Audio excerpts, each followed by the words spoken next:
Bueno, pues aquí estamos en Dieta Casano una semana más. Fede, estoy pensando en comprarme una Vespa, tío.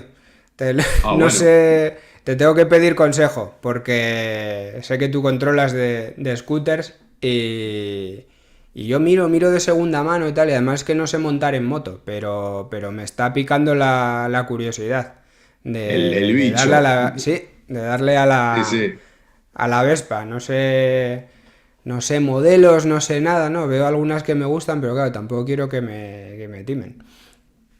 Bueno, después vamos a hablar, algún modelito, alguno que otro va a salir. Se encuentran en España, por lo que he visto, se encuentran a buen mercado, como se dice en Italia. Eh, Todavía se puede conseguir algo, no es como acá que te piden una cifra astronómica Ahí por, eso, por objeto cualquier de medida. culto, ¿no? Sí, se volvió lamentablemente para los que somos así apasionados, se ha vuelto un objeto de culto y ahora el que tenía por ahí una moto tirada en el garage que la iba a vender o la iba a regalar, ahora te termina pidiendo cualquier cantidad de plata y no sabe nada. Y bueno, se creó un mercado, Tremendo. mercado tipo de esta gente que por ahí la compra para ir a tomar el aperitivo y hacer ver que tiene una moto, ¿no? Pero La que nostalgia mueve mucho dinero. sí, sí, es eso, somos todos románticos de Total. algo, del calcho o del scooter o de cualquier otra cosa. ¿Sabes Así cuándo que bueno, lo pensé? Lo pensé el otro día viendo la bandera de tu grupo nuevo. sí, La sí. bandera con los scooteristas ahí, internacionales, que me flipo, Y- la pondremos ahora por realización y es una bueno, bandera bueno. que, como se puede ver, tuvisteis que escoger entre ortografía o pintas de cerveza. Y os Sí, decantasteis por lo segundo, ¿no? y bueno, decidieron hacer esta bandera que tenía con el escudo de la Rellana y el escudo del Green of Mordor, que ahora creo que está en tercera división del campeonato escocés, ha caído muy bajo. Y la hicieron para llevar en un partido contra el Aberdeen en Glasgow, una semifinal de Copa. Y bueno, se equivocaron y pusieron luz con doble O, estaban muy embebidas y querían poner, bueno, que gane o que pierda, hasta nos damos siempre al alcohol, ¿no? Que era el significado de esta amistad con esta gente de Greenock. Y cuando se dieron cuenta, el que le había hecho, que le puso dos O, bueno, no le quedó mejor remedio que cancelar una O con la cinta esa de electricista. Bien. Y la llevaron y me explicaron el otro día la historia, me dice, salió en un diario de Escocia, y bueno, ellos le pidieron perdón a la gente de Greenock, pero la gente de Greenock dijo, no, no, nosotros somos ignorantes y eso hace que sea más también Si, representativa, ¿no? si Y en lo, el, si en lo el diario de ponéis Escocia bien, decían, Si lo los hinchas ponéis de bien, os Greenock no saben echamos del escribir. pueblo. Hablando un poco, mientras estamos grabando este vídeo, está sucediendo el cierre de mercado, ¿no?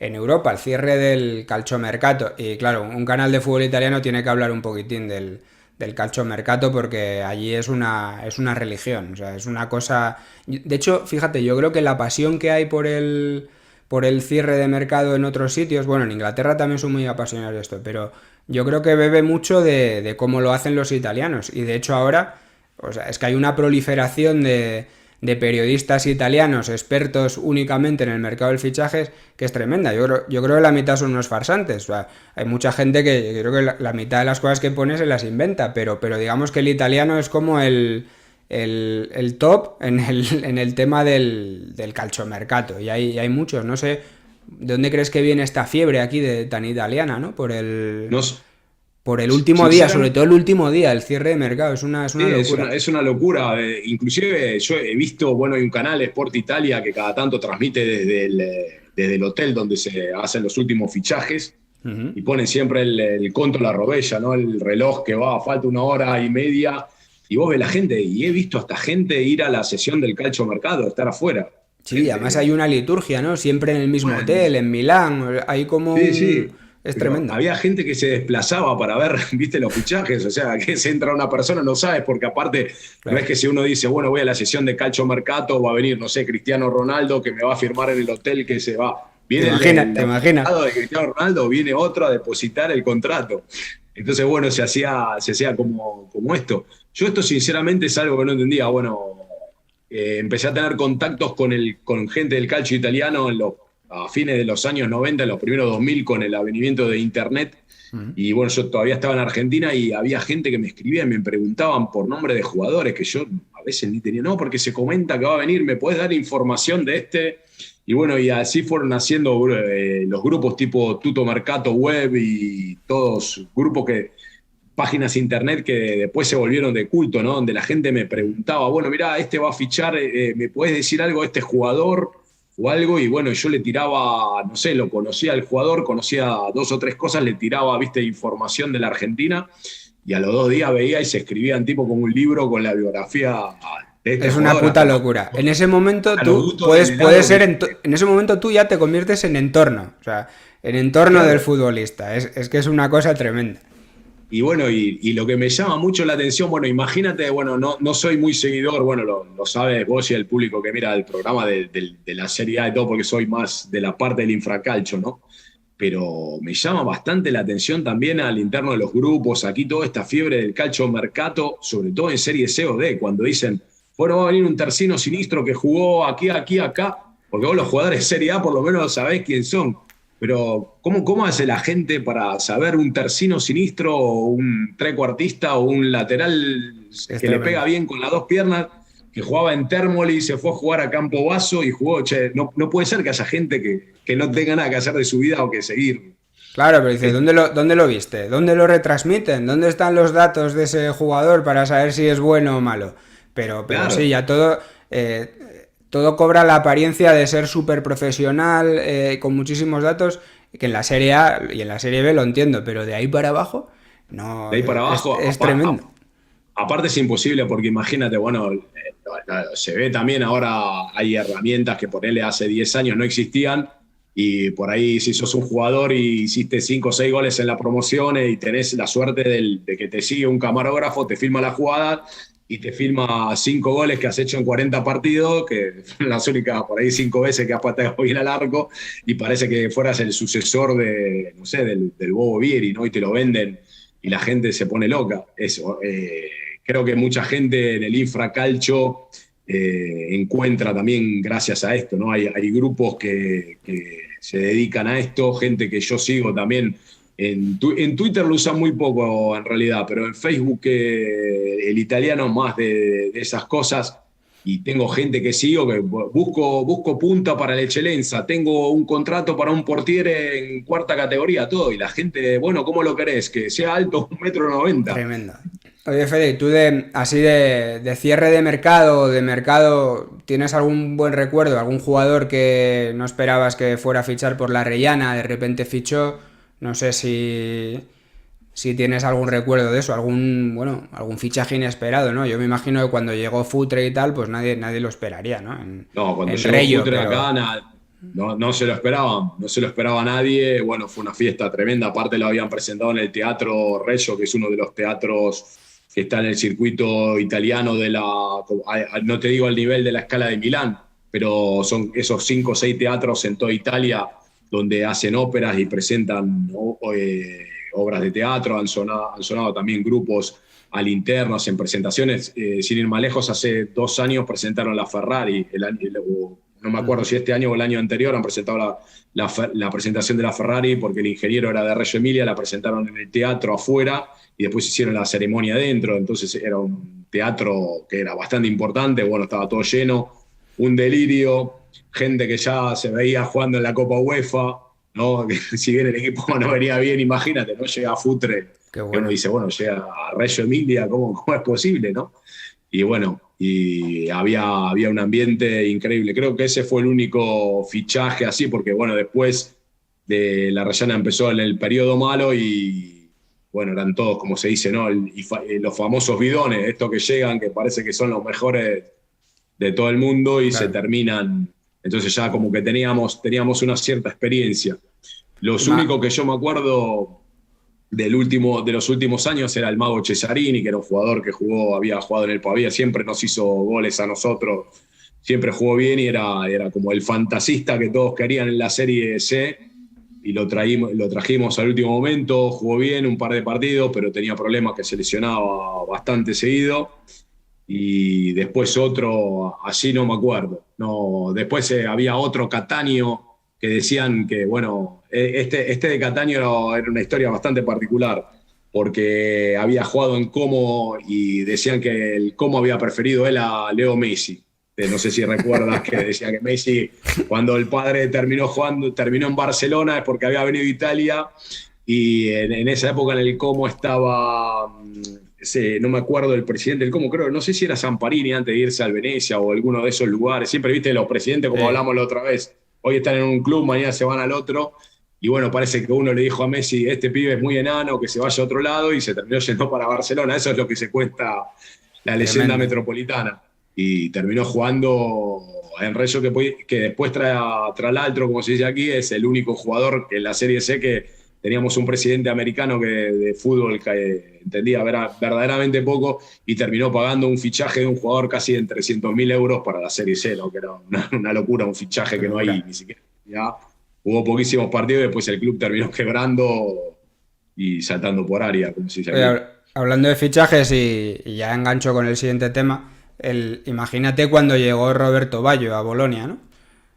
Tremendo, Sí, porque, hombre, también. El Bolonia es un equipo histórico, pero bueno, tampoco está acostumbrado a grandísimas estrellas. Bueno, es un equipo de los que ganaron algún Scudetto cuando el fútbol era completamente distinto, y de repente que llegue Baggio, es verdad que quizá no el mejor Roberto Baggio, ¿no? Pero imagínate esa gente, y también los de Brescia, cuando llegó allí el amigo Sí, Roberto Baggio, con mucho más motivo, ¿no? Ahí en una Lombardía, locura porque no porque están acostumbrados a este tipo de jugadores. Vamos, eso sí que tuvo que ser un estallido espectacular, ¿no? sí, sí, son de los jugadores que te revolucionan, aparte en esa época, carismático como era él, ¿no? Hay una historia que dice que Baggio iba a ir, originalmente iba a ir a Parma.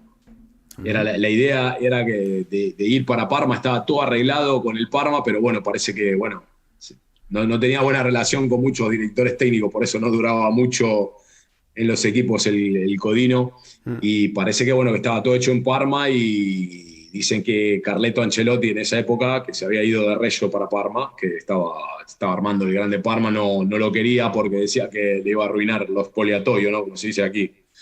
Entonces, bueno, como que dijeron, no, pero tráigame otro jugador, pero este no lo quiere. No, pero este nos va a dar el salto de calidad, como se dice aquí, aparte de la imagen, imagínate, vamos a fichar también a Roberto Baggio, que era en esa época, Pues te vaya ojo, Carleto, ¿eh? Me te extraña de él, daba. ¿eh? Porque siempre Ancelotti tiene esta fama de, bueno, de ser un entrenador que se acomoda más a los futbolistas que no al revés, ¿no? Pero bueno, también es verdad que era un Carleto Ancelotti más joven, ¿no? Y seguramente Pero, más pero guerrero. parece que se la veía venir, ¿viste? Parece que algo habían usado, como se dice aquí, algo había sentido, que algo estaba dando vueltas con con la historia del Codino, Sí. y dijo, no, que acá no lo quiero, y bueno, también en Parma no terminó bien las cosas porque no me acuerdo cómo se llamaba el director esportivo, que era el que tenía el fichaje, y después se la agarraron con él, porque, bueno, lo usaron como chivo expiatorio, ¿no? Como se dice, como capo expiatorio, como dicen aquí, por el no fichaje, y terminó pagando el director esportivo, que creo que lo cambiaron, pero bueno, después al Parma le fue bien porque terminó ganando cosas, ¿no? Estamos hablando de Roberto Baggio porque quería hoy hablar también de la película que han hecho sobre Roberto Baggio ya se estrenó hace unos meses en Netflix. Y la hemos visto los dos, y la verdad es que coincidimos que nos deja un poco, a mí por lo menos me deja un poco frío la película. Yo creo que está bien, para los que no lo hayáis visto, ¿no? Yo creo que está bien la estética de la película, es bastante cuidada la estética, sobre todo en estas cosas que a mí me gustan mucho, y yo sé que a muchos de vosotros también, que son las camisetas, las marcas, la publicidad de aquellos años 80 y 90 donde jugaba Bayo. Eso yo creo que está muy bien en la peli, pero la verdad que poco más. El resto, hombre, yo creo que es bastante... bueno, sí, una obra a mayor gloria de Roberto Bayo, que a él le habrá parecido estupendo porque le dejan como un héroe ahí atormentado, pero a mí no me... O sea, demasiado pulida, demasiado, ¿no? Demasiado correcta, ¿no? No sé cómo lo ves.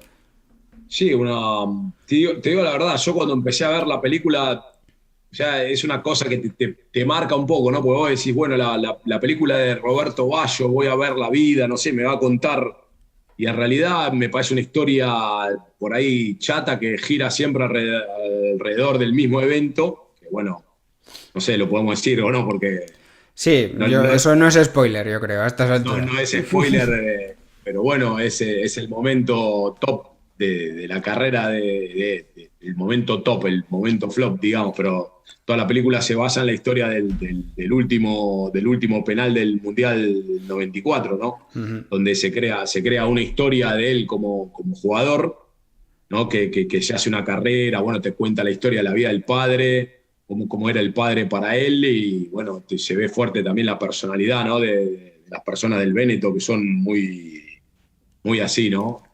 No te van a hacer nunca un complimento, siempre te van a pedir que des algo más, y cuando das algo más, Ujú. siempre algo más. Sí, bueno, así Y era bueno, la personalidad del padre, por lo visto. Yo lo que había personalidad del leído padre en su también, biografía, y de verdad que eso sí lo muestran en la película, ¿no? que creo que es la cosa que le sale bien, pero bueno, por ahí uno se queda con más ganas siendo una película de la biografía de un jugador con más, a lo mejor con más datos biográficos o alguna que otra cosa más, ¿no? Máximo teniendo en cuenta lo que habíamos hablado antes, que era una persona que tenía muchos conflictos con entrenadores y todo, entonces Sí. como que uno quiere decir, bueno, quiero ver por qué este se peleó con este, con el otro, por qué, quiero tratar de entender. Y bueno, del paso a Bolonia, prácticamente, lo que vos estabas hablando antes, creo que no dicen. Si Nada. yo si no me quedé dormido en ese momento, porque te digo la verdad, la tuve que volver a ver un montón de veces porque me quedaba dormido. Entonces no sé si era yo o algo, y cada tanto, viste, cuando pestañeás y te das cuenta que se han pasado 10 minutos y por ahí volvía para atrás. Bueno, la crítica Y, la hacemos igual, no, no pasa nada. Pero es lo que y tú dices, decía, del paso a Bolonia no hay casi nada, y sobre todo eso, yo echo en falta un poco de bronca y mala hostia en la película de decir, bueno, a ver, si este hombre se llevaba mal con todos los entrenadores, bueno, puede ser que todos los entrenadores tuvieran lo suyo, ¿no? Porque eran gente también particular, Arrigo Sacchi a la cabeza, ¿no? Pero bueno, es imposible que todos vayan en contra de Roberto Baggio, ¿no? Algo tiene que tener. Y esa parte no la explican. La verdad que yo creo que del entrenador que más hablan luego es de Carleto Machone, pero claro, de Carleto Machone porque le trataba bien, ¿no? Porque le puso alfombra roja ahí sí, en porque el le dijo, Brescia y le bueno. trató como un rey. Entonces, claro, con este no tenía ningún problema.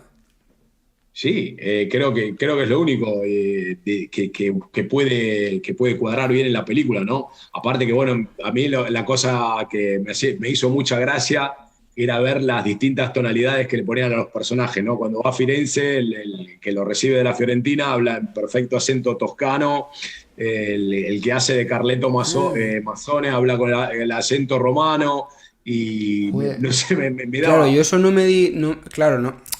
Joder, claro, es que yo no hablo italiano tanto, ¿no? O sea, No, no advierto tanto los acentos, pero claro, pues me la tengo que poner otra vez solo por eso, porque ahora que Era lo una dices, cosa que ahora me dije, daré bueno, cuenta.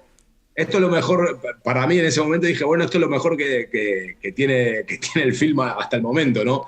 Que el dirigente del Venecia, El disculpa, del Vicenza. Vicenza, habla en dialecto vicentino o veneto como habla el padre, ¿no? Está muy bien caracterizada esa parte para uno que le gusta el italiano, si la quiere volver a ver y, Me la voy a y poner, en sí, sí, el otra vez solo por original eso. traducida, creo que vale la pena verlo por eso, pero creo que el hacer una película y hacer hablar al napolitano como un napolitano, al el fiorentino con el acento fiorentino, todo nos hace a la trama, sobre todo de la vida de un futbolista, donde te quedas con ganas de ver más cosas. Hombre, no, Entonces, la película no la hace mejor, desde luego. hay muy pocas cosas. Yo te digo la verdad, mientras la veía decía, pero esto lo habrá autorizado. Yo no sabía que en realidad él había autorizado al final Sí, esto. Pensé que era más una biografía no autorizada. Entonces, bueno, no te explica también un poco de manera light la relación de él con el budismo y todo, cuando esta persona de Firenze, creo que era también, que con perfecto acento de uno de Firenze, del centro histórico dependiente de de la tienda de Firenze, discos. de la tienda de discos le habla, y bueno, yo me quedaba con eso, ¿no? Como decir, bueno, pero ¿cómo entró en la vida de este muchacho a lo mejor el budismo? Yo también quería ver si hablaban algo de la Argentina, porque no sé si sabías que en una época él tenía un montón de tierras en Argentina y se iba mucho a Ah, Argentina como para despejar la cabeza con el padre a cazar. Bueno, después fue hicieron un par de protestas a los animalistas cuando se dieron cuenta que tenía, viste, todas esas cosas. Pero bueno, era uno que solía ir mucho a Argentina, tenía la amistad con Maradona, entonces por ahí se iban a Argentina, se hacía un asado con Diego, se relajaba, cazaba, tenía sus campos, todo, y bueno, de eso se habla verdaderamente poco. Bueno, no es que hacía un film de la vida de Bayo, pero era por ahí la única salida que él tenía Sí, un eso poco para poco. Quizá y bueno, se habla mucho también de las lesiones, que eso es verdad. Eso a mí casi me parece la parte más memorable de la carrera de Bayo, cómo fue capaz de jugar tanto tiempo con tantas lesiones tan importantes a cuestas. No es el único, ¿no? Yo pienso de esa época, pues Gullit también era un chico que se lesionaba mucho a pesar de lo fuerte que era. Y eso sí me sorprende mucho de Bayo, ¿no? De haber sido capaz no de ganar muchos títulos, porque nunca ganó muchísimos títulos, Bayo, pero sí de convertirse en uno de los mejores a pesar de las lesiones. Y esa parte sí que está bien, o bueno, sí que la tratan en la película de una manera bastante, bueno, Sí, el bastante a tema de la favor de Bayo, recuperación, cuando pero él, sí. cuando él apura la recuperación para tratar de llegar al último mundial, ¿no? Lo que sería su último mundial. Y, Exacto. y bueno, a lo mejor ahí también la fuerza de la religión o del budismo y todo, pero es muy todo Sí. superficial, ¿no? Como viene tratado ahí, por ahí merecía un poquito más, pero no sé si realmente valía la pena estirar también ese film que al final sigue rotando. No sé, ¿te parece que era un depresivo? Que yo lo veía y digo, cualquier Total. momento, si no supiera que fuera la vida de Bayo, que él va a continuar jugando, yo pensaba, en cualquier momento este pibe se va a terminar suicidando, porque Sí. parece que le pusieron tanta presión en la cabeza. Bueno, también eso te hace ver cómo se puede destruir también a una persona psicológicamente, ¿no? Este problema del padre que te está poniendo todo el tiempo, o esta historia que se genera que él tiene que salir campeón del mundo por una promesa o algo, y cómo vas a o gestionar este sueño, esta cosa que vos tenés en la cabeza. Creo que también tenés que ser muy fuerte a nivel psicológico como para bancarte esto, ¿no? Porque Hombre, la película lo plantea de una manera un poco burda, yo creo, pero bueno, el debate que plantea es muy interesante. Y bueno, y un debate que además está muy de actualidad en el deporte ahora, con todo el tema de Simone Biles, por ejemplo, de la gimnasta norteamericana, y cosas que recordamos muy trágicas, ¿no? Como la muerte de Robert Enke, bueno, y de tanta otra gente. Nosotros en el Real Oviedo, por ejemplo, hasta hace poco tuvimos la desgracia de la muerte de Arnau, nuestro director deportivo, también supuestamente por temas, bueno, por temas cercanos a estos que comentamos, la depresión en el deporte, o sobre todo también en los entornos de muchísima presión. Y bueno, por lo menos es un tema del que ahora se habla, que sí, antes hace, no se hace no hablaba y demasiados parece. años era tabú.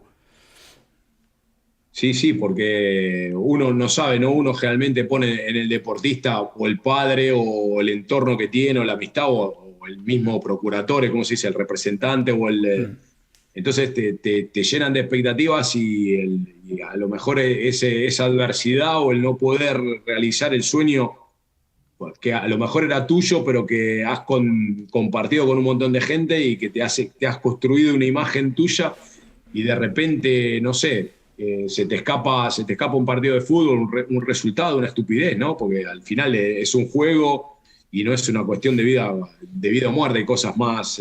Bueno, nosotros los hinchas, los tifosi, lo hacemos un poco de vida o muerte, tenemos esa imagen, ¿no? Que el Sí, calcio matar o morir, ¿no? Como se dice, se juega el derby, tenemos que ganarlo como sea, no importa nada. Y a veces no nos damos cuenta de estas cosas y no nos damos cuenta o pretendemos que los jugadores sean autómatas que tienen que salir, ganar el partido como sea. Y a veces uno está mal y no te das cuenta, ¿no? Hasta que no te pasa en exacto. primera persona o te toca cerca. Entonces Por uno eso, piensa que por eso está bien que se hable de estos temas. En todo caso, o sea, volviendo a la peli, Veredicto Dieta Casano es, bueno, si tenéis algo mejor que hacer, tampoco no pasa nada porque no veáis Il Divin Codino, la película de Roberto Bayo, salvo que seáis muy, muy aficionados, muy fanáticos de este tema italiano. Yo la vi por eso, pero bueno, no fueron las horas mejor invertidas de todo mi tiempo. Y sí quería tocar hoy en la dieta un tema que un poco más alegre que este, que es, bueno, Fede es argentino, controla el fútbol italiano como nadie, y entonces un tema que era inevitable y que tenía que venir a este canal de YouTube alguna vez es los peores jugadores argentinos que han pasado por Italia, ¿no? Los bidoni argentinos del calcio, ¿no? Que a veces son jugadores que a veces son malos, a veces no son tan malos, pero son muy carismáticos, bueno, hay de todo. Yo, el primero que me viene a la mente, que yo no le vi jugar, pero muy poco ya y en España, es el hermano de Maradona, Hugo Maradona, que pasó por Italia, pero de una manera muy, muy efímera por el Ascoli, y no cuajó, a pesar de todo lo que se esforzó Diego Maradona en que su hermano triunfara. Sí, cuando estuvo en el Ascoli. Yo tampoco lo vi jugar ni siquiera en Argentina. Era la época. Tengo algunos recuerdos porque, bueno, mi madre vivía cerca de la casa donde vivían los padres de Diego Maradona en la época que él se había ido a Barcelona, ¿no? Que me acuerdo cuando tiene la lesión en la pierna, que, bueno, se vuelve a Argentina para operarse y era a 500 metros de casa de mi madre. Ajá. Y bueno, era la zona que era un barrio residencial, nos conocíamos casi todos y lo veías a Hugo y a Lalo, ¿no? Los dos hermanos de Diego que estaban ahí. Después, bueno, le habían comprado un departamento como para sacárselo de la familia al lado de la casa de un amigo y cada tanto lo veíamos. Y bueno, es uno que si no se hubiera llamado Maradona de apellido, seguramente hubiera hecho otro Mestiere, como se dice aquí. Sí, yo le recuerdo en el Rayo, muy, muy levemente en el Rayo. Sí le recuerdo como un buen jugador, muy al estilo de. Muy, muy, muy al estilo de Maradona, regateador, enganche. Pero bueno, claro, con otra calidad, pero bueno, yo creo que podía haber hecho más carrera de la que hizo, pero bueno, en el Ascoli fue un desastre, no metió ningún gol, a pesar de todo el buen nombre que tenía. Y bueno, para mí uno de los jugadores así argentinos peores que han pasado por Italia. No sé si recuerdas tú alguno en especial. Bueno, a la altura de Maradona, no, puede ser uno. Yo me acuerdo uno, siempre hablo con amigos del Napoli y cada tanto le mando la foto, que era el famoso tanque Bordi, Gabriel Bordi. Por ahí se lo recuerda más en España, creo que jugó en el Ejido, en la Poliesportiva Ejido, lo tenía anotado por algún lado. No sé si terminó jugando en el Granada también, o en otro equipo medio extraño. Y bueno, él lo había comprado en Napoli en la Serie B. Eran los años más oscuros del Napoli, ¿no? Porque uno cuando piensa en el Napoli piensa en la época de Maradona y en el Napoli de los últimos años. Pero desde que se fue Maradona, los fines de los años 90, para el Napoli fueron durísimos. Muy duros, sí. Con muchos descensos además y muchas más penas que alegrías. Penas que alegrías, un montón de jugadores comprados así, este viene de aquí, este viene de allí. Y bueno, Bordi llegó sin pena ni gloria, creo que jugó solo 2 partidos por la Copa Italia.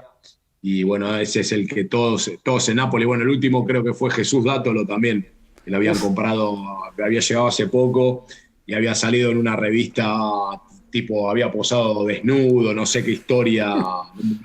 Ya mucha gente se lo olvida, pero había llegado como un argentino que jugaba en el medio campo, que tenía una cierta clase, no te digo que iba a ser el sucesor de Maradona, pero en esa época se hablaba un poquito de él. Al final medio sucesor de Maradona en un entre comillas, ¿no? Fue el Pampa Sosa. Este no lo meto en los paquetes porque, bueno, tuvo su rendimiento en Nápoles y en otros clubes y además allí le quieren mucho, pero era también el ejemplo, ¿no? de jugadores fichados así, un poco de no sabemos de dónde aparecen estos jugadores del Napoli. De dónde vienen. Otro también que había pasado por el Napoli fue José Luis Calderón, que venía de Argentina, había jugado en el Independiente. Yo a Calderón lo había visto jugar en vivo en los años 90, porque él había arrancado en la Serie C Argentina, jugaba en el Defensores de Cambaceres, que es un equipo de las afueras de La Plata, ¿no? Para la gente que también es apasionada un poco del calcio argentino, del fútbol argentino. En La Plata está el Gimnasia y Esgrima y el Estudiante de La Plata, que son los equipos más conocidos. y ahí a las afueras de La Plata está esta ciudad que se llama Ensenada, donde hay una refinería de petróleo, y tenía el equipo que se llamaba Defensores de Cambaceres, que un año ganó la Serie C, que era la cuarta categoría caminando, y tenían a Calderón adelante, que ese año le fue todo bien, también se volvió goleador de la B, y de ahí, bueno, lo agarró el Estudiante de La Plata, donde jugó un par de temporadas y había metido un montón de goles, pasó al Independiente, y en el Independiente creo que llegó a tener un promedio de casi un gol por partido, cada 2 partidos. Y bueno, ahí fue cuando el Napoli dijo, este es el sucesor de Batistuta, viste, este hace goles así, lo traemos por aquí. Y Y no. bueno, habrá jugado 6, 7 partidos y no hizo ningún gol y después, bueno, respedito al mitente, como se dice acá, ¿no? Otro, Uno que recuerdo yo o sea, de paquetes argentinos, no porque él fuera mal jugador, que no era mal jugador, sino porque salió mal, fue Rambert, el avioncito en el Inter.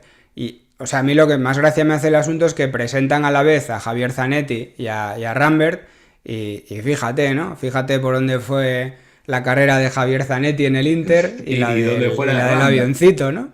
Tremendo. Sí, que Rambert yo me acuerdo, porque Rambert también en esa época hacía mucho, jugaba titular en Independiente, pero bueno, fue el año que el Independiente había ganado el campeonato y ese año él había explotado, había hecho una cantidad increíble de goles, era la época que los campeonatos argentinos era la apertura y clausura, donde en Ujú. 19, 18 jornadas ganabas un campeonato y bueno, eso le fue todo bien. Y bueno, con un buen procuratore se lo llevaron al Inter, que en ese momento, bueno, no, era un equipo que faceva fatica, como se dice acá en el calcio italiano, a comprar estrellas, ¿no? Ujú. Armarse bien y bueno, le caen con un argentino que tenía un promedio de gol por partido increíble. Y yo no sé, creo que en algún lugar leí también que era la leyenda, ¿viste? Ese del procuratore deportivo que te dice, bueno, yo te doy a Rambert, pero si querés a Rambert te tenés que llevar a Zanetti también. O Lo sea, al tengo ahí, revés. ¿viste? Qué Te buen hago negocio, precio, ¿eh? 2 por 1. Y muchos habían dicho, bueno, cuando había llegado Zanetti, cuando lo vieron llegar, dijeron, este pibe, el Inter va a jugar 2 partidos en la primavera y después lo van a terminar girando a otro equipo porque no va. Madre mía. Y bueno, mirá lo que son las cosas del fútbol, ¿no? Uno terminó siendo el capitán histórico, creo que el que más partidos ha vestido la camiseta del Inter, y el otro no habrá ni siquiera jugado 6 o 7 partidos Nada, poco. y, y lo mandaron para atrás. Otro equipo que tiene un par de calciatori que lo llamaron bidones de Argentina, tiene una particular también, era el Ancona, que habíamos hablado cuando hicimos Sí. en el año 92, se llevó a Sergio Zárate, es el Ah, hermano de mira. Mauro Zárate, que jugaba en el Nuremberg. Mucha melena, Sí, tal, ahí me lo recuerdo. Ratón, tenía una melena increíble. El Ratón, que era un atacante que lo habían traído como el nuevo atacante, y se llevaron también a Oscar Ruggeri, que venía de Vélez, de Cierto. Argentina. Él había tenido un paréntesis, bueno, después de ganar el Campeonato Mundial en el 86, había jugado en River. Si no me equivoco, bueno, esto es un tema que habíamos hablado con Nacho y un amigo de Nacho en Barcelona. Valor, no se recordaban del paso de Oscar Ruggeri por el Logroñés en el, No, en el 87-88. No se recordaban, tuvimos es que. mítico. Bueno, era Oscar Ruggeri, yo me acuerdo porque mi vecino de casa, en esa época, el que vivía al lado de la puerta de la casa de mi padre, era el uruguayo Antonio Alzamendi, que jugaba en River, y se había ido a jugar al Logroñés lo habían vendido a él y Alzamendi y Ruggeri al Logroñés. Entonces, bueno, me había quedado siempre eso, ¿no? Mirá, un equipo, porque aparte, imagínate, en Argentina, en esa época el Logroñés era casi, casi desconocido, Y en porque aparte no. España, incluso en España, era un equipo, bueno, un equipo muy pequeño, conocido en su región, Sí, evidentemente. pero bueno, Todo cuando. esto lo ha contado Ruggeri en millón de ocasiones, porque es un gran Sí, anecdotista, sí. siempre está contando, además lo cuenta muy bien.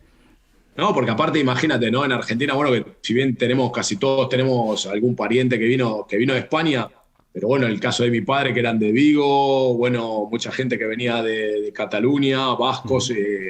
un montón, asturianos, de todos lados, y la parte de Galicia también, pero La Rioja era una provincia, una región prácticamente desconocida para todos, y bueno, ver este equipo que había llegado ahí, que se iban a jugar al Logroñés, era una cosa bastante increíble. Bueno, los dos jugaron en Ancona en ese año, de la Ancona en la primera edición en el 92. pasaron sin pena ni gloria. Uno hizo 2 goles, Zárate, marcó 2 goles con la camiseta de la Ancona, y Oscar Ruggeri marcó un solo gol con la camiseta de la Ancona. Una particularidad, los dos hicieron los goles el mismo partido, que fue un Ancona-Folla, 3-0, al Folla de Seman.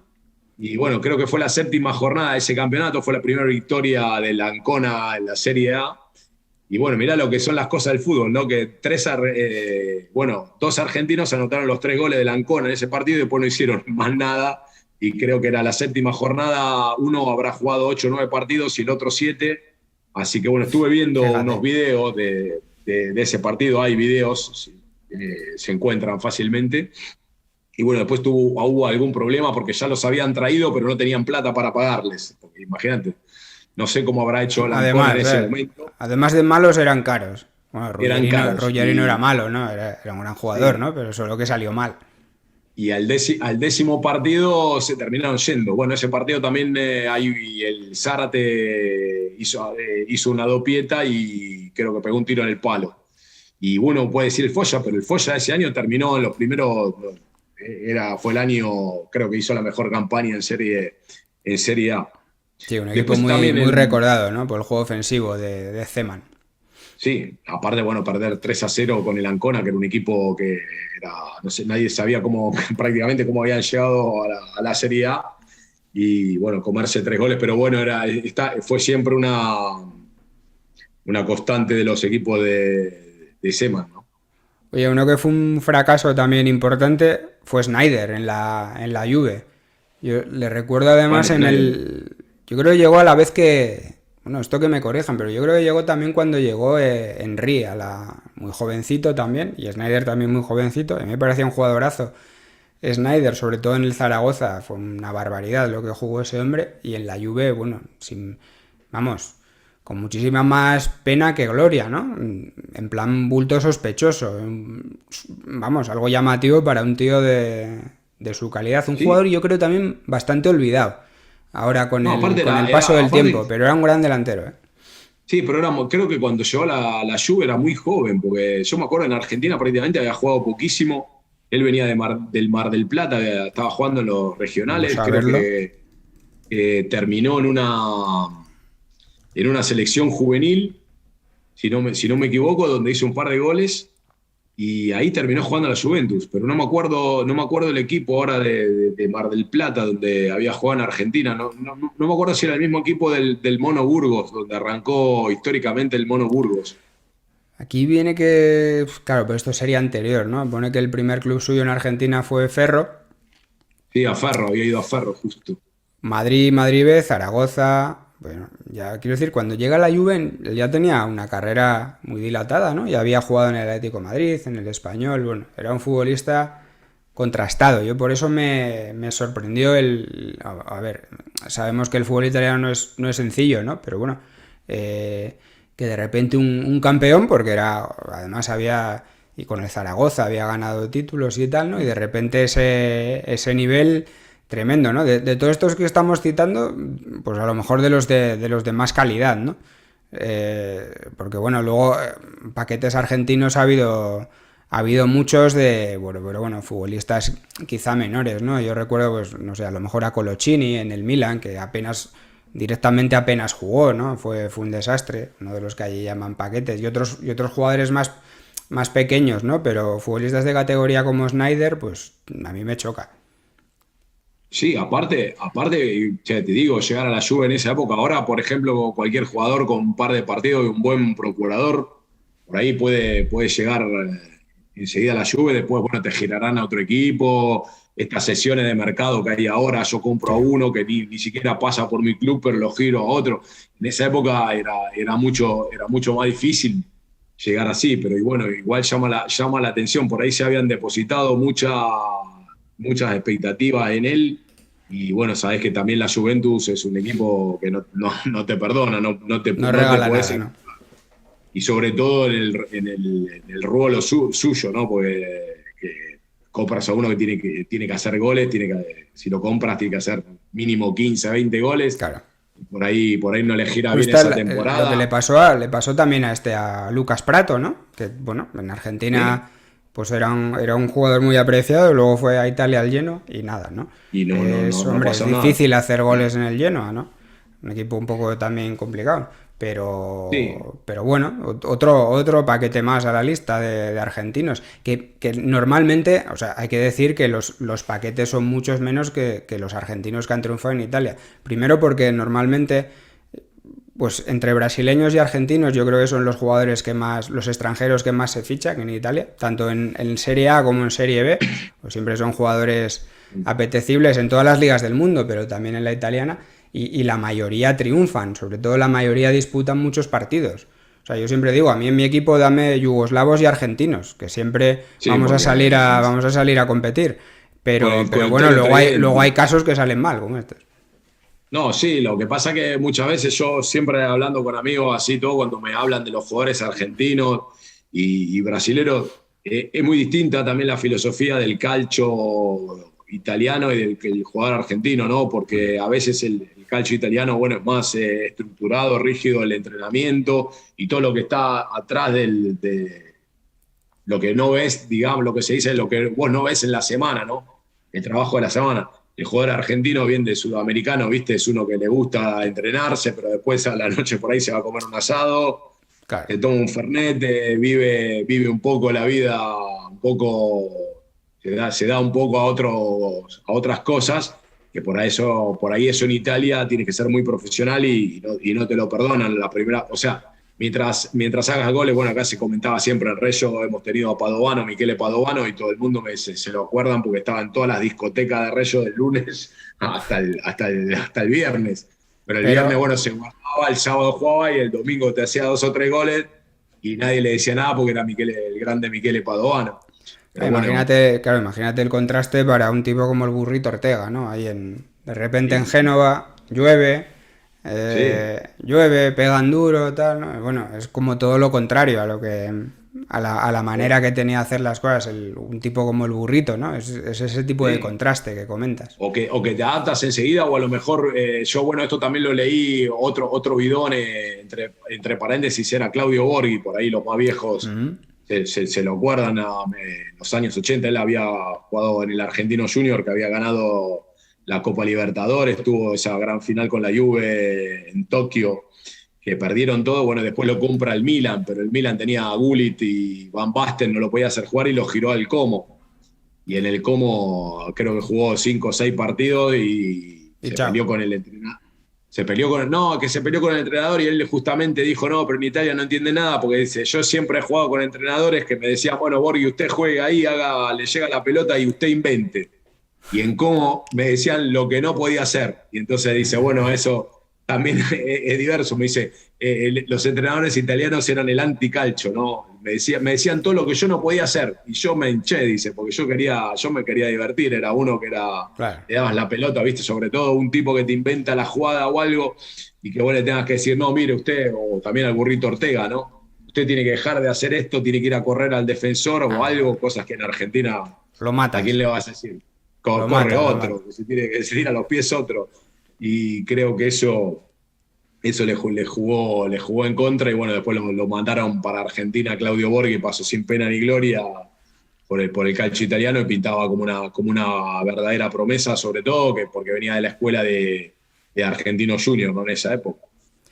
Oye, otro tema que quería tocar o bueno, que quería tocar y que lo propusiste tú, pero que es verdad que lo tenía en la mente y me parece interesante. En Italia está muy candente últimamente, y siempre lo ha estado, el tema de los estadios, de la propiedad de los estadios y sobre todo de dónde van a jugar algunos equipos grandes de Italia en los próximos años, ¿no? La Roma está proyectando un nuevo estadio.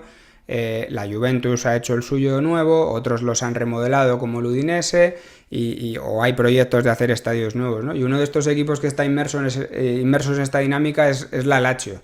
Y precisamente el día 2 hay una manifestación de los ultras de la Lazio para pedir el regreso del equipo después de muchísimos años al viejo estadio Flaminio, que es, bueno, es una reivindicación cuanto menos curiosa, y me gustaría que habláramos de ella, porque la Lazio tiene mucha historia en el Flaminio, y de algún modo pues los hinchas hacen bien en reivindicar, o tienen razones suficientes, ¿no?, para reivindicar que la Lazio juegue en el Flaminio. Lo que pasa que, ahora lo comentaremos, yo creo que está difícil porque el campo está en ruina, prácticamente en ruina. Si quieres, hablamos un poco de dónde está el Estadio Flaminio, lo que era y lo que puede suponer que juegue la Lazio allí. Sí, bueno, el Estadio Flaminio, te digo, no, está en desuso creo que hace más de 10 años ya. Lo han dejado al abandono total en la comuna de Roma. Yo me acuerdo de haber ido en el 2006, 2007 a ver una semifinal del playoff cuando estábamos en C2, que era la cuarta división a la época. Nos tocó afrontar a la Cisco Roma, que era la vieja Lodigiani, que era una escuadra histórica de Roma del calcio. Que jugaba allí habitualmente, era Lodigiani. Jugaba habitualmente eso fue otro de los inventos del infracalcio, ¿no? Donde la empresa Chisco se quiso comprar el equipo, Chisco Lodigiani, después le cambió el nombre, Chisco Roma, terminó quebrando, ahora no sé cómo se llama, se refundaron 27.000 veces, y la Lodigiani quedó solo como una escuela calcio, ¿no? Para los más pequeños. Uh-huh. Y bueno, habíamos ido en esa oportunidad. Yo nunca había ido al Flaminio a Roma, me pareció un estadio muy lindo. Quedan en una zona muy buena de Roma, que es Parioli, no sé si la gente se ubica, está prácticamente del centro de Roma andando para el norte, andando para el Estadio Olímpico, antes de cruzar el Tíber, ¿no? El Tevere, que es de la parte. Exacto, del... Si alguna vez alguno de vosotros ha ido, eso es lo que dice Fede, está junto.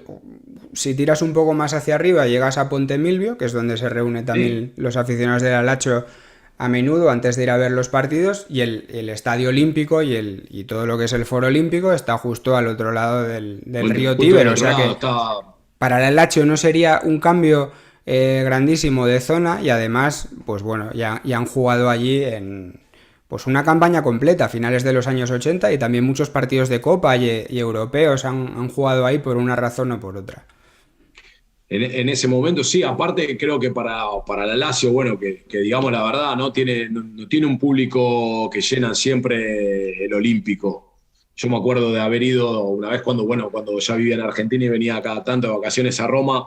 Si no me equivoco, una vez, justo a la noche había un partido, pasé por Roma un martes, un miércoles a la noche, y jugaba la Lazio en la Champions League, creo que era, no me recuerdo bien si era el Valencia o otro equipo español, era un buen partido así, y un tipo que tenía un negocio de venta de camisetas de fútbol muy bueno en Roma, que lamentablemente ha desaparecido en este momento, pero era, para los que veníamos de afuera, era la meca del calcio italiano, porque podías encontrar de las camisetas, bueno, ya te digo, en los 2000, las camisetas era difícil conseguirlas, pero este tipo te tiraba de un cajón las camisetas de los equipos de la Serie C o D, que para los amantes del infracalcio era el top, ¿no? Y entonces, bueno, yo tengo mi hermano que es fanático, le gustan mucho los pantalones de jugadores de los equipos, y él colecciona, bueno, como hay gente que colecciona camisetas, él colecciona los shortcitos, ¿no? Los pantalones. Y entonces me pide si le llevaba un pantalón de la Lazio del Piojo López.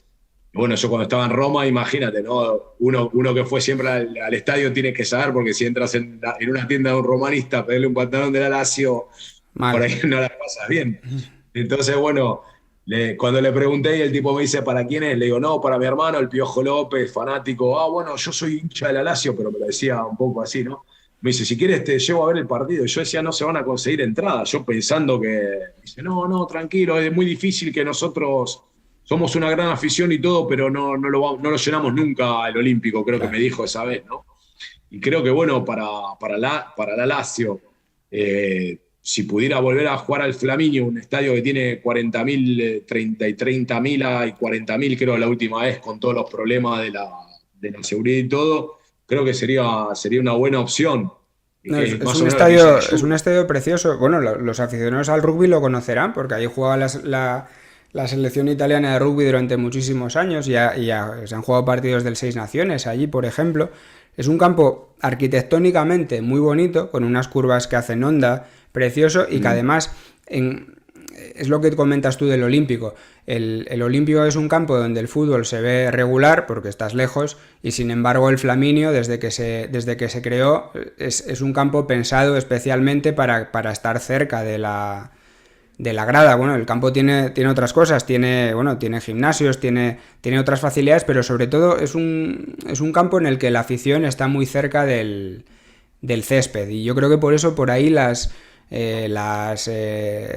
Lazio, que jugó allí, ya te digo, a finales de los 90. Yo no sé si, esto tendría que mirarlo, yo no sé si jugaron en algún año que la Lazio estaba en la Serie B. Entonces, claro, también... Sí, me parece que en un año de Serie B han jugado claro. ahí, pero no siempre en los 80, creo, en los primeros años 80. Claro, entonces, claro, el componente estamos en las malas en este campo, ¿no? Tiene que haber generado una unión ahí de los aficionados del Lazio con el campo muy fuerte y por ahí están empezando a reivindicarla. Por cierto, que uno de los que la reivindica es Francesco Cuomo, que lo entrevistamos aquí, lo recordaréis, el tatuador romano, el tatuador del Lazio, que es uno de los mejores tatuadores de Italia. Y bueno, él es ahora candidato también, alcalde de Roma, y una de las cosas que propone es primero que el ayuntamiento o que la comuna no deje morir el estadio porque se está cayendo a pedazos y que, dado que es un sitio histórico, casi un monumento, ¿no? al deporte o del deporte italiano, mucho más del romano, pues que sea útil, o sea, que sea un espacio útil y lo pueda utilizar la Lazio. Pero yo por lo que leí, era un espacio... O sea, los requisitos que ponía el Ayuntamiento de Roma para remodelarlo eran leoninos, o sea, no se podía tocar casi nada. O sea, al final no se podía modernizar casi nada.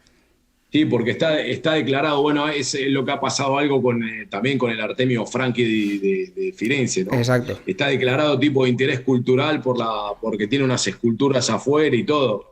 Pero bueno, eso yo... Desde mi punto de vista, creo que tenían que haberlo pensado cuando vos empezás a cerrar un estadio, porque la finalidad de un estadio, ¿cuál es? Que haya espectáculos. Si no es para el fútbol, bueno, después se lo dieron al rugby. Le pusieron trabas a la Federación de Rugby. La Federación de Rugby se terminó cansando y dijo, bueno, tomar por aquí, me voy a jugar al Olímpico. Se iban a jugar el 6 Naciones al Olímpico. Entonces ya no tenían el equipo que jugaba en la C. No tenían el rugby, que bueno... No era mucho, pero ponete a pensar que en el 6 Naciones son 3, 4 partidos en un año, pero bueno, tenés movimiento y eso te genera que el estadio más o menos tenga el mínimo mantenimiento, un movimiento, la gente, cada tanto hacían algún concierto, algún festival. Bueno, dejaron de hacer todo y quedó cerrado. Y bueno, un campo de fútbol cuando lo cierras después de 10 años, bueno, es una ruina. La estructura, la manutención, el mantenimiento, todo, bueno, en esa zona se volvió un cobo, como se dice aquí, de gente de mala vida que no tenía dónde dormir y se iban a dormir ahí abajo, despacho de drogas, todo, bueno, algún que otro homicidio o alguna violación a alguna mujer que pasaba por ahí, gente que no sabían de dónde era, y bueno, eso se empezó a caer abajo. Estuvo todo documentado en un programa de aquí no me acuerdo, creo que Estrella la Noticia, es un programa que hablan un poco de todo, y había uno, Brumotti se llama, que va siempre en bicicleta con una mountain bike y va a recorrer todas las zonas degradadas, ¿no? Y mostró la realidad de esto, y la verdad que yo que había ido en el 2007 y verlo después en la televisión era tipo como decir, pero ¿cómo han dejado caer esto abajo, ¿no? Porque era un estadio, yo te digo, cuando fui me acuerdo del partido se veía buenísimo. No quiero decir una estupidez, pero más o menos parecía estar en San Mamés en la parte baja. Esa cercanía del público con el partido, esa calidad de visión, que no tenés nada que te obstaculice la visión, se podía ver el partido perfectamente. El problema es que, bueno, imagínate una estructura que estuvo en desuso de hace ya 10 o casi 15 años, a veces sale más barato tirar todo abajo y reconstruir que empezar a poner mano en las cosas. Pero bueno, creo que el patrimonio histórico y esta movida de los ultras de la Lazio creo que es bastante noble.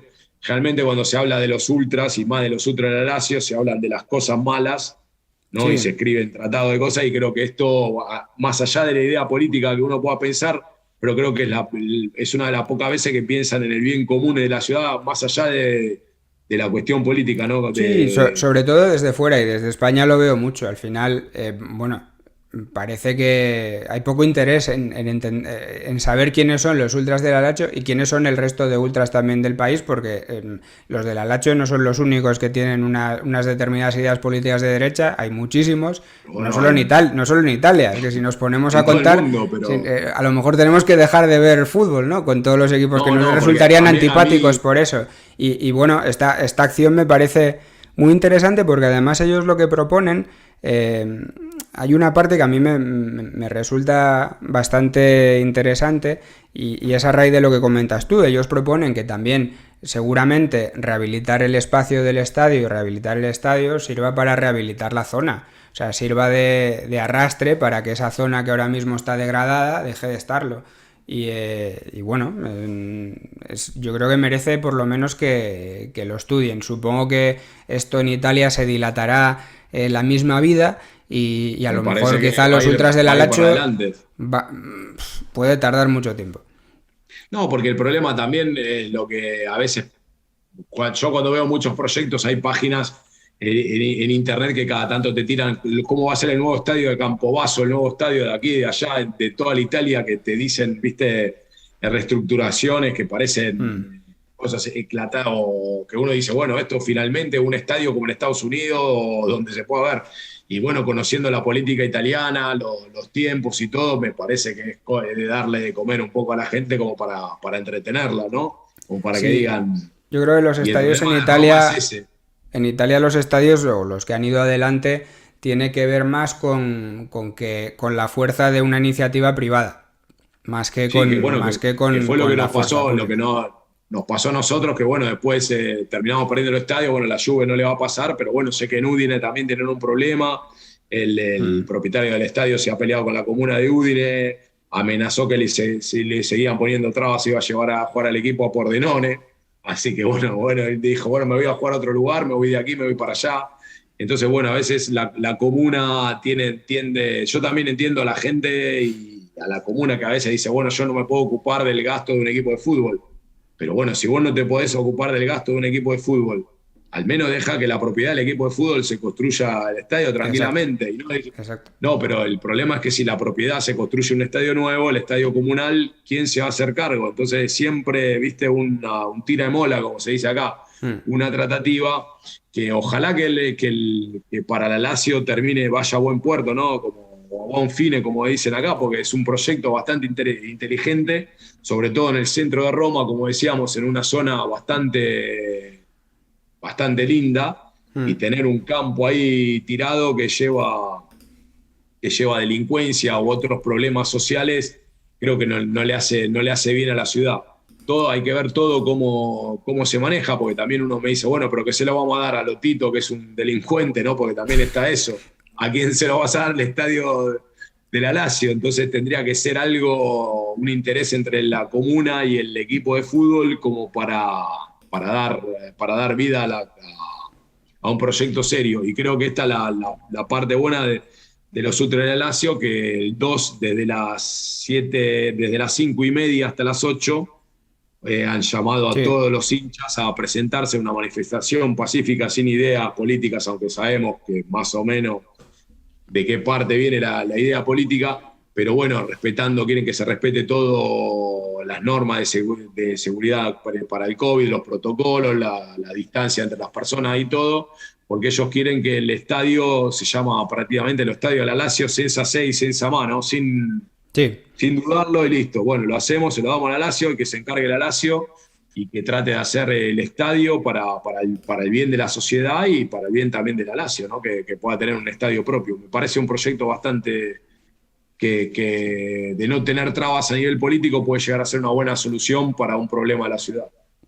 Bueno, veremos a ver qué sucede. Antes de cerrar el capítulo, quiero hacer dos menciones. Una, a nuestros queridos amigos del Ostato de Naon, que acaban de echar al entrenador después del ridículo enseguida. ¿Dime? Enseguida, a la segunda jornada. Sí. Se lo echaron. Sí, ya lo han echado y el otro día, prohibieron hacer declaraciones a cualquiera después de la goleada, o sea que así son tiempos duros para el estado de Naón, pero bueno, nosotros seguiremos tifando. Y luego una mención en la liga que tengo del mejor nombre de la temporada, lo ponía el otro día en Twitter, pero la Puteolana ha fichado a Davide Evacuo. No sé cómo lo valoras esto, Fede. A Davide Evacuo. Sí, que leí, había un Evacuo que jugaba en el Avelino, creo que debería ser el hermano. El hermano apuntó a un seguidor de Dieta Casano que era uno de los jugadores con más partidos en el infracalcio italiano. Sí, en el infracalcio, yo me lo acuerdo siempre no me acuerdo ahora el nombre, pero siempre era ese famoso atacante que se podía hacer el colpo de mercado de la Rellana, siempre, viste, todos los que siguen el calcio mercado, el infracalcio, cuando te nominaban Evacuo en ataco, era el jugador que todos querían tener porque es el que te llegaba siempre a la doppia cifra, ¿no? Bueno, pues aquí la Puteolana, el equipo con la mítica P en la camiseta, acaban de fichar a su hermano. Si esperemos que tenga la misma suerte y llegase a tener una carrera dilatada en este asunto. El equipo de Pozzuoli de Napoli es uno de los equipos más viejos cuando nos toque la parte del infracalcio de la zona de campaña, lo vamos a presentar. Vamos a hablar un poco, creo que sí.